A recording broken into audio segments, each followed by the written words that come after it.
The uppercut, one of the most brutally effective yet difficult punches to learn, difficult punches to land, and also most dangerous punches to throw. So what is an uppercut? How do you throw it, and when should you throw it? So the first thing you need to know is the uppercut is a power punch that is thrown vertically at close range, whether it's with the rear hand or the lead hand, straight up in the air, okay? Being that this is a close range punch and also the slowest punch in the arsenal of boxing, it is the easiest punch to counter. So you gotta be extremely careful with the distance and the timing that you throw an uppercut.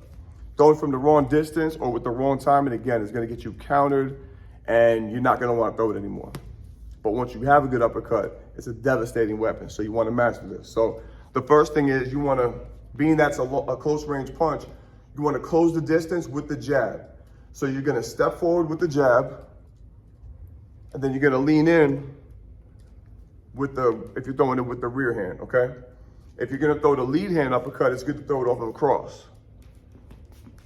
So you're gonna step in with the cross, just the opposite side of your body you're gonna start with. So you start with a straight punch. If you're landing lead uppercuts against somebody, you're either like the best fighter in the world or you're just fighting somebody who's trash, so you don't wanna get used to that. So you're always gonna be ready for different kind of targets. So you always wanna set it up, use the basics, just step in, boom, and you gotta follow through. So now here's a couple of tips to help you throw the perfect uppercut.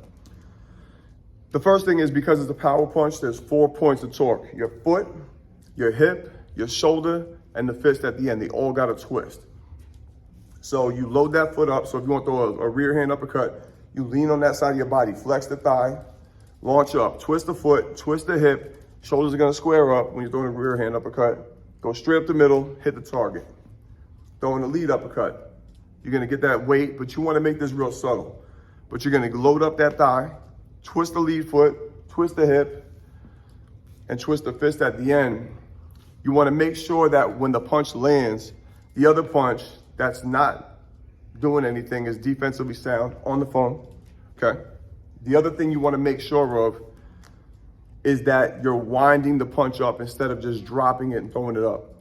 That's the beginner mistake a lot of people make with the uppercut, is they just go like this, down and up. What you wanna do is you wanna wind it up, okay? And I'm exaggerating for the camera, but basically when you do that, not only do you make it more deceptive because it kind of comes out of the peripheral for a second, but it comes in with much more power, because when you throw it in a circular motion, you're gonna get a lot more of that body weight from the lower body loaded up into the punch. And then you come up with your upper body from the ground up, 4 points of torque, twist the foot, twist the hip, twist the shoulder, twist the fist at the end, this way, and that's it, perfect punch. And that's how you throw and land the uppercut. If you found this informative, like, subscribe, share, comment. Go check me out on Instagram at coach.v_. For you new guys, I got the online course out now. It's amazing. The link is in the description. So the next time, we up out of here. Ow.